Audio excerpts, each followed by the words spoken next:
Calabarzone's most wanted person, patay nang nakipagbarilan sa mga pulis. Naritong newscoop ni Arman Cambe. Death on the spot ang isang 30 anyos na lalaki at tinuturing na most wanted person sa Calabarzon matapos itong makipagbarilan sa mga pulis na magsisilbi ng warrant kahapon sa barangay Palingon, Calamba City, Laguna. Nakilala ang suspect na si Mark Lee Almendral na may 2 kaso ng murder at 2 attempted murder.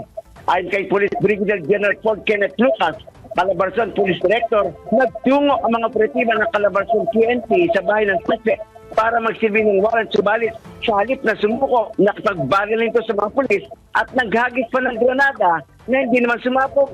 Dito na gumanti ng putok ang mga otoridad na nagitani kapag kamatay ng suspect. Inaresto rin ng mga pulis ang live-in partner na si Rowena Manila matapos itong hadlangan o harangan ng mga pulis na aaresto sa suspect. Arman Cambe mula Calabarzon, nagulat para sa pinamit todo lakas. Dito ba di ay sinagpapalitan ng tama? Naglilingkod ng tama.